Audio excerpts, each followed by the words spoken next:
नमस्कार,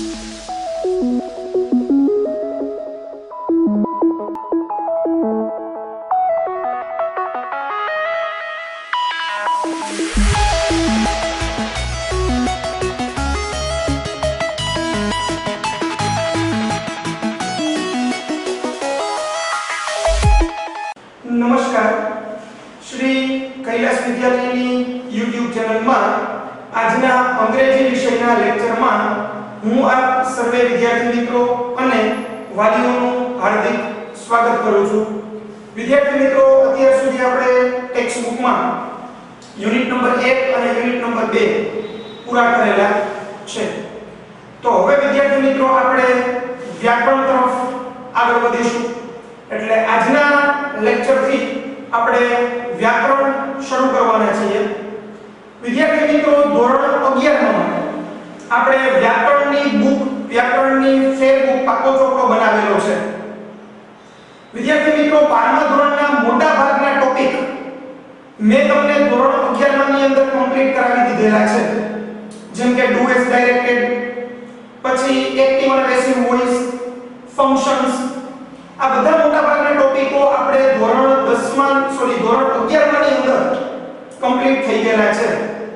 તો વિદ્યાર્થી મિત્રો, આપણે ધોરણ 12 ની બોર્ડની પેપર સ્ટાઇલ મુજબ બે જ ટોપિક બાકી રહેતા હતા, એ આપણે ચર્ચા કરેલી હતી। એક હતું સિન્થેસિસ અને ટોપિક નંબર 2 હતો એડિટિંગ। આ બે મુદ્દાઓ આપણે બાકી હતા, તો એમાંનો એક મુદ્દો આજે આપણે જોવાના છીએ। તો વિદ્યાર્થી મિત્રો, લેક્ચરને આપણે શરૂ કરીએ તે પહેલા એક ખાસ સૂચના કે તમે આ લેક્ચરમાં અને આના પછીના ગ્રામરના જે પણ લેક્ચર તમે જુઓ છો, એમાં જે કાંઈ પણ વસ્તુ મેં તમને સમજાવેલી છે, બોર્ડ ઉપર જે કાંઈ પણ વસ્તુ મેં લખેલી છે, એ વસ્તુ તમારે તમારી ફેર બુકમાં પાકા ચોપડામાં લખવાની છે। જો ધોરણ 11 માંનો ચોપડો તમારી પાસે વધેલો હોય તો એમાં જ કન્ટિન્યુ કરવાનું છે, એમાં જ તમારે લખવાનું છે। અને જો ધોરણ 11 માંનો ચોપડો તમારે પૂરો થઈ ગયો હોય તો એક નવો 200 પેજનો ચોપડો લઈ અને એમાં લખવાનું છે। પણ ધોરણ 11 માંના વ્યાકરણના એક ચોપડો બનેલો હોય કે બે ચોપડા બનેલા હોય, એ તમારે 12મા ધોરણની વાર્ષિક પરીક્ષા પૂરી ન થાય ત્યાં સુધી સાચવીને રાખવાના છે। કારણ કે ધોરણ 11 માંની અંદર જે ટોપિક આપણે થઈ ગયા છે એ ટોપિકને માત્ર આપણે રિવિઝનમાં જોશું, બરાબર છે? અને બે ટોપિક આપણે બાકી છે, એને આપણે ડિટેલમાં વ્યવસ્થિત રીતે જોવાના છીએ। તો વિદ્યાર્થી મિત્રો, હવે આપણે આજે જે ટોપિક શરૂ કરીએ છીએ, બરાબર, તે ટોપિક આપણે જોઈએ છીએ। તો ચાલો અહીંયા ધ્યાન રાખજો, જોજો। સ્ટાન્ડર્ડ 12 ધોરણ 12 સબ્જેક્ટ ઇંગ્લિશ, ટોપિકનું નામ છે આપણું સિન્થેસિસ। આ ટોપિક આપણે જોવાના છીએ। હમણાં આપણે ચર્ચા કરી, બે મુદ્દાઓ બાકી હતા, એમાં એક આ મુદ્દો આપણે બાકી છે, સિન્થેસિસ। તો આને આપણે પહેલા જોઈ લઈએ, ત્યારબાદ આપણે એડિટિંગ જોશું। વિદ્યાર્થી મિત્રો, મુદ્દાનું નામ અહીંયા લખેલું છે સિન્થેસિસ, જેનો ગુજરાતી અર્થ થાય વાક્ય સંયોજન, અથવા આનું બીજું અર્થ તમે સંયોગીકરણ પણ લઈ શકો। વિદ્યાર્થી મિત્રો, આનું બીજું નામ કન્જંક્શન પણ છે અને ત્રીજું નામ કનેક્ટિવ્સ પણ છે। તો તમે સિન્થેસિસ કયો, કન્જંક્શન કયો કે કનેક્ટિવ્સ કયો, ત્રણેય વસ્તુ એક જ છે। મેં આ નામ એટલા માટે લખેલું છે કારણ કે તમારી રેડી રેકનરમાં અનુક્રમણિકામાં ઇન્ડેક્સમાં તમને આ હેડિંગ આપેલું છે, એટલા માટે આપણે આ હેડિંગ લખેલું છે।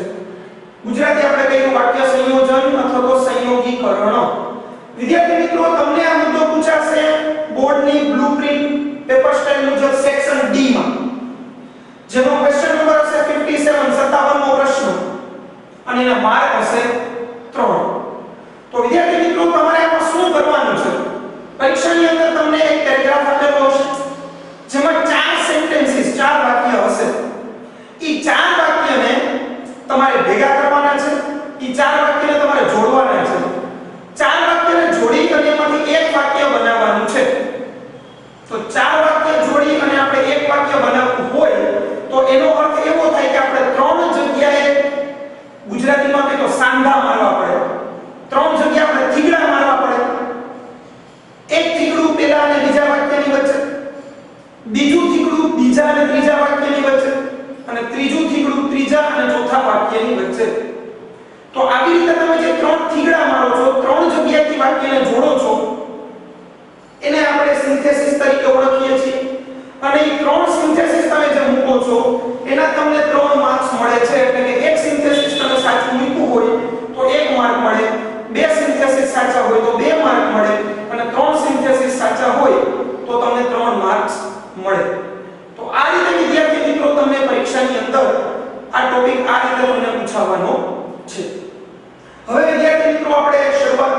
થોડી આપણે પ્રસ્તાવના જોઈએ છીએ. તમારે કોઈ પણ બે કે બેથી વધુ વાક્યને જોડવા છે તો તમે ત્રણ રીતે જોડી શકો. અહીંયા લખેલું છે આપણે બે કે બેથી વધુ વાક્યોને નીચે આપેલી ત્રણ રીતે જોડી શકાય. ત્રણ રીત એવી છે કે જેનાથી તમે કોઈ પણ બે વાક્યને અથવા બેથી વધુ વાક્યને જોડી શકો. એમાં રીત નંબર પહેલી છે સિમ્પલ સેન્ટેન્સ. ગુજરાતીમાં એને કહેવાય સાદું વાક્ય. આ રીતે તમે વાક્યને જોડી શકો સાદા વાક્યની રીતે, સિમ્પલ સેન્ટેન્સની રીતે. તો પ્રશ્ન એ થાય કે સાદા વાક્યની રીતે વાક્યને કેવી રીતે જોડવું? તો સાદા વાક્યનો શું હોઈ શકે? લખેલું છે અહીંયા જેમાં એક જ ક્રિયાપદ હોય એવા વાક્યને સિમ્પલ સેન્ટેન્સ સાદું વાક્ય કહેવામાં આવે છે. વિદ્યાર્થી મિત્રો તમે ઘણીવાર વાક્ય જોતા હોય છો એમાં બે ક્રિયાપદ હોય, ક્યારેક ત્રણ ક્રિયાપદ પણ હોઈ શકે. તો વિદ્યાર્થી મિત્રો જે વાક્યમાં માત્ર ને માત્ર એક જ ક્રિયાપદ હોય એ વાક્યને સિમ્પલ સેન્ટેન્સ સાદું વાક્ય તરીકે ઓળખવામાં આવે છે. તો તમે કોઈ પણ બે વાક્યને એવી રીતે ભેગા કરી શકો, જોડી શકો કે જેમાં માત્ર એક જ ક્રિયાપદ આવતું હોય. એક્ઝામ્પલ મેં તમને આપેલું છે she answered me correctly. તેણીએ મને સાચી રીતે જવાબ આપ્યો. આ વાક્ય છે તેણીએ મને સાચી રીતે જવાબ આપ્યો. હવે આમાં તમે શબ્દને છૂટા પાડો તો she કરતા થશે answer મૂળ ક્રિયાપદ છે answer v1 જવાબ આપવો. આનું v2 છે answered જવાબ આપ્યો. તો વર્બ છે જો આ ક્રિયાપદ છે. me થશે ઓબ્જેક્ટ કર્મ થશે અને કરેક્ટલી થશે ક્રિયા વિશેષણ એડવર્બ. તો આમાં તમે જો વાક્યની અંદર ટોટલ 4 શબ્દ છે કર્તા, ક્રિયાપદ, કર્મ, ક્રિયા વિશેષણ. પણ તમે જો ક્રિયાપદ માત્ર ને માત્ર એક જ છે. જો એની નીચે આપણે અંડરલાઈન કરેલું છે તમને ખ્યાલ આવે એટલા માટે. તો વિદ્યાર્થી મિત્રો આવા વાક્ય જે હોય કે જેની અંદર તમને માત્ર ને માત્ર એક જ ક્રિયાપદ ધ્યાનમાં આવતું હોય તો એ વાક્યને સાદું વાક્ય કહેવાય. તમને કોઈ પણ બે વાક્ય આપેલા છે તો એ બે વાક્યને તમે એવી રીતે જોડી દો કે જેમાં ક્રિયાપદ માત્ર ને માત્ર એક જ આવે. તો આ રીતે તમે બે વાક્યને જોડી શકો છો. ચલો વિદ્યાર્થી મિત્રો વાક્યને જોડવા માટેનો બીજો પ્રકાર આપણે સિમ્પલ સેન્ટેન્સ જોઈએ, સાદું વાક્ય. આ રીતે વાક્યને જોડી શકો તમે કોમ્પ્લેક્સ સેન્ટેન્સ. ગુજરાતીમાં એને કહેવાય મિશ્ર વાક્ય. મિશ્ર વાક્ય એટલે કેવું વાક્ય જેમાં એક મુખ્ય વાક્ય હોય અને એક કે એકથી વધુ ઉપવાક્ય હોય. આવા વાક્યને મિશ્ર વાક્ય તરીકે ઓળખવામાં આવે છે. ઇંગ્લિશમાં એને કોમ્પ્લેક્સ સેન્ટેન્સ તરીકે ઓળખવામાં આવે છે. તો વિદ્યાર્થી મિત્રો ઉદાહરણ જોઈએ તો આપણને વધારે ખ્યાલ આવશે કે કોમ્પ્લેક્સ સેન્ટેન્સ થી કેવી રીતે વાક્યને જોડી શકાય. Gandhiji said that the truth is God. ગાંધીજીએ કહ્યું કે સત્ય એ જ ભગવાન છે. તો વિદ્યાર્થી મિત્રો આમ તમે જુઓ અહીંયા તો આ વાક્યને આપણે that વડે જોઈન્ટ કરેલું છે, that વડે જોડેલું છે. એટલે પહેલી વસ્તુ તો ઈ કે કોમ્પ્લેક્સ સેન્ટેન્સ વડે જ્યારે પણ આપણે વાક્યને જોડશું તો એમાં આપણે સંયોજકનો પ્રયોગ કરવો પડશે. આપણે આની પહેલા જે સિમ્પલ સેન્ટેન્સની વાત કરી તો એમાં જો આપણે સંયોજક પર એક પણ શબ્દ મૂકેલો હતો નહીં. કોમ્પ્લેક્સ સેન્ટેન્સમાં જનરલી કેવા સંયોજક આવે તો કે who, whom, whose, which, that આવા જે સંયોજકો છે એનો પ્રયોગ કોમ્પ્લેક્સ સેન્ટેન્સની અંદર કરવામાં આવે છે.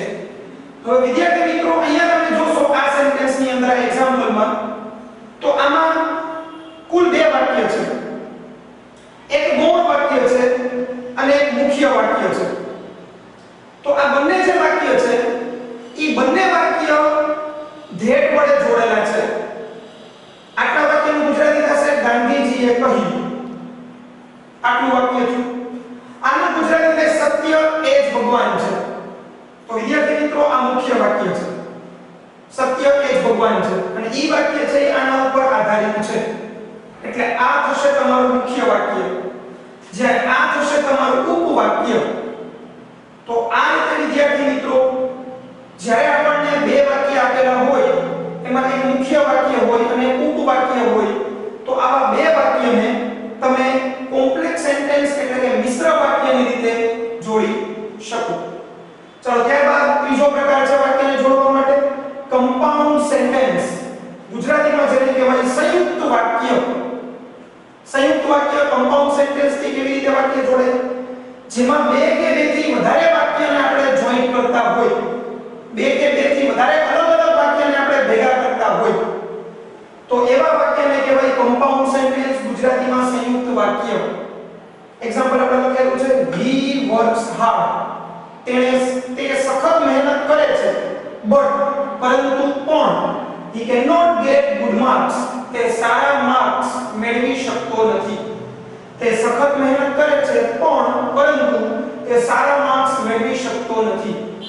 તો વિદ્યાર્થી મિત્રો તમે જુઓ, અહીંયા પણ આપણે કંજક્શનનો પ્રયોગ કરેલો છે, સંયોજકનો પ્રયોગ કરેલો છે but. તો કમ્પાઉન્ડ સેન્ટેન્સ ની મદદથી જ્યારે તમે બે વાક્યને જોડશો તો તમારે સંયોજકની મદદ લેવી પડશે. કેવા કેવા સંયોજક આમાં આવશે? and, or, but, because, so, therefore. આવા જે અલગ અલગ પ્રકારના સંયોજકો છે એની મદદ અહીંયા આપણે લેવાની થશે. અહીંયા જો વિદ્યાર્થી મિત્રો તમને સંયોજકની પહેલા એક વાક્ય આપેલું છે, સંયોજક પછી એક વાક્ય આપેલું છે. સંયોજકની પહેલાના વાક્યનું ગુજરાતી આપણે કહીએ તે સખત મહેનત કરે છે. આ વાક્યનું ગુજરાતી આપણે કહીએ તે સારા માર્ક્સ મેળવી શકતો નથી. તમે જો વિદ્યાર્થી મિત્રો બંને વાક્ય જે છે એ અલગ અલગ પ્રકારના છે. એમ ખ્યાલ આવે છે આપણને. અહીંયા ક્રિયાપદ છે works, અહીંયા ક્રિયાપદ છે get. બંને વાક્યની અંદર તમે જુઓ ક્રિયાપદ અલગ અલગ છે. તો આ બે વાક્ય અલગ અલગ છે જો, પણ બે અલગ અલગ વાક્યને મેં ભેગા કર્યા. અહીંયા આપણે લખ્યું છે જેવી રીતે જેમાં બે કે બેથી વધારે વાક્ય ભેગા થાય તો એને કહેવામાં આવે છે કમ્પાઉન્ડ સેન્ટેન્સ, સંયુક્ત વાક્ય. તો આ જે બે અલગ અલગ પ્રકારના વાક્યો છે એને આપણે આ કંજક્શન મૂકી, but સંયોજક મૂકી અને ભેગા કરેલા છે.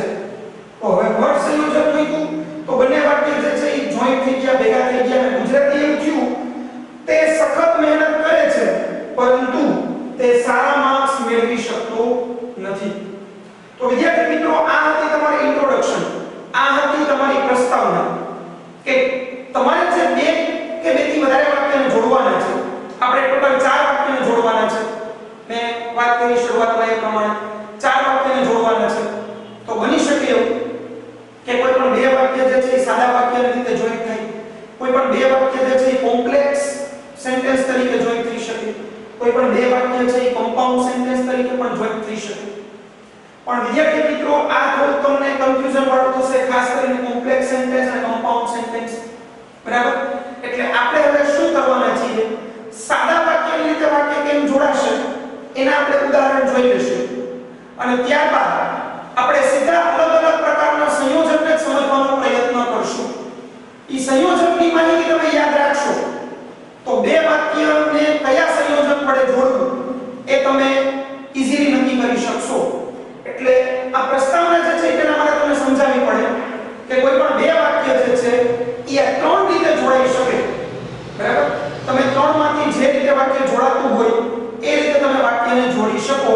પણ હા વિદ્યાર્થી મિત્રો બે વાક્ય વ્યવસ્થિત વાંચી અને પહેલા તમારે એ વસ્તુ નક્કી કરી લેવી પડે કે ભાઈ આ બે વાક્ય છે ઈ બે વાક્યમાં એક જ ક્રિયાપદની મદદથી બે વાક્યને આપણે જોડી શકશું. તો એનો અર્થ એવો થયો કે તમે સાદા વાક્યની રીતે વાક્યને જોડ્યા કહેવાય. બે વાક્યને તમે જુઓ છો તમને એવું માનવું પડે છે કે આમાં એક વાક્ય જે છે એ મુખ્ય વાક્ય છે અને બીજું વાક્ય ગૌણ વાક્ય અથવા ઉપવાક્ય છે. તો તમને ધ્યાનમાં આવી જવું જોઈએ કે આપણે કોમ્પ્લેક્સ સેન્ટેન્સની રીતે જોઈન્ટ કરવાનું થશે. અને હા તમે કોઈ પણ બે વાક્યને જુઓ છો એ બંને વાક્ય જે છે એ અલગ અલગ પ્રકારના છે તો તમને ધ્યાનમાં આવી જવું જોઈએ કે એને આપણે કમ્પાઉન્ડ સેન્ટેન્સની રીતે જોઈન્ટ કરવાના થશે. તો આ રીતે બે વાક્યને વ્યવસ્થિત રીતે પહેલા તમારે રીડ કરવા પડે અને વાંચવા પડે. જરૂરિયાત લાગે તો એનું થોડું ઘણું ગુજરાતી કરવું પડે અને પછી નક્કી કરવાનું કે આ બે વાક્યને